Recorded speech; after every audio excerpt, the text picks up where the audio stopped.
what you got some big stuff coming up. Is there, you want to talk about like some of the bigger things? I mean, some of the shows. Sure.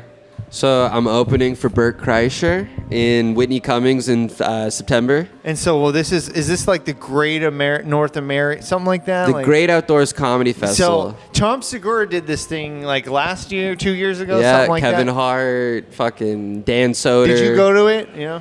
No, I didn't actually. But it takes place up there. Up there, okay. like 10 to 20,000 people in a big park, kind of like the Gorge. Yeah, you know? I think they did it in Spokane too. Actually, yeah, they did in Spokane. Absolutely. So you were doing this thing where every day you were kind of tagging Bert Kreischer in Instagram stories and stuff like that.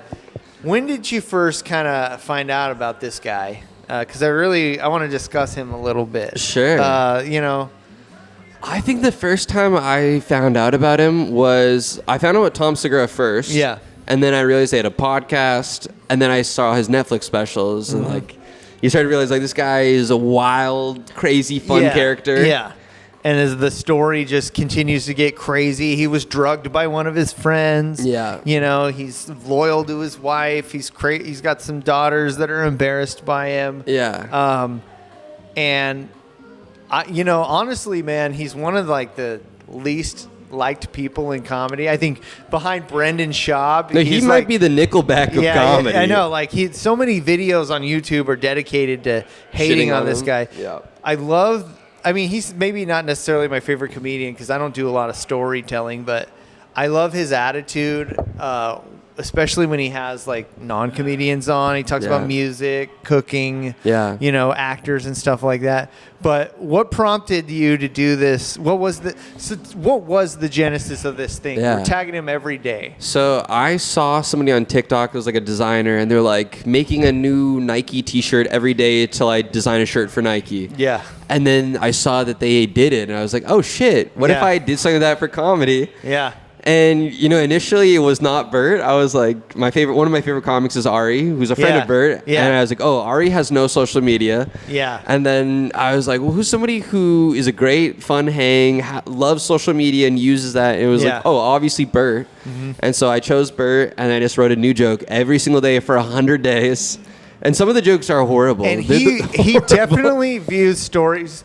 because he saw it a couple times. He's viewed my stories when I tag him. Yeah.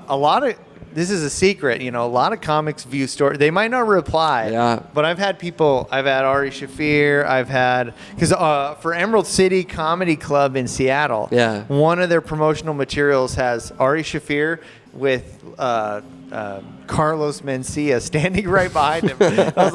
I'm pretty sure these guys don't like each other. That's so funny. Mark Norman views a bunch of stories. So like these people will view things. I just be selective. Don't spam them or else they're going to like block you and don't want to see your shit. But I think that they're still, I feel like they're just want to be aware of what's going on. Especially especially this area. There's just not, like we were talking earlier, off camera. Yeah. There's not a lot of big names from here, you know? So, but so you're doing these jokes every day, and then what happens? So I started this before Bert was even coming anywhere near me. Yeah, you were just like, I just like Bert Kreischer. Yeah, I thought he was a good vibe. I'm just going to choose him. And so I started doing this probably like maybe a month or two in. They announced Bert's coming to Vancouver like an hour from where I live. Yeah. And so when they posted that, probably 200 of my friends and fans tagged me in the comments of the Great Outdoors Comedy Festival, and they were like, whoa, okay.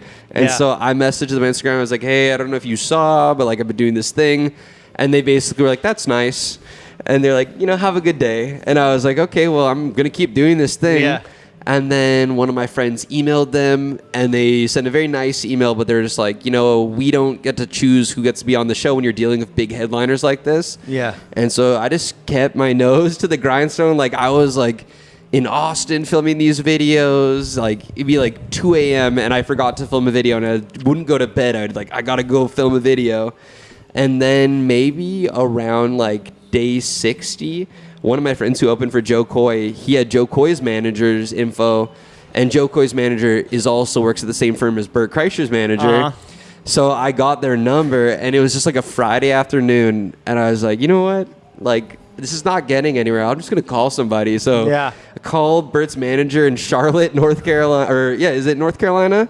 South Carolina? One of the Carolinas. I don't know. They don't teach this in Canada. There's a few of them. Yeah. So I call her, and I just like, hey, don't hang up the phone. I've been doing this thing. Some of these videos have gotten like millions of views. I'm on day 60, and she's like, wow, this is amazing. Like, she just loved the story. Yeah. Which is like totally the opposite of what I thought she was going to be like, fuck off. Yeah. Get out of here. So she told me to email her. And so I emailed her. I screenshotted some of the videos that had kind of went viral. Yeah. I CC'd the Great Outdoors Comedy Festival. And it was just like the next day, everyone was like, this is amazing. We love this. And they're like, okay, well, you got 40 more days.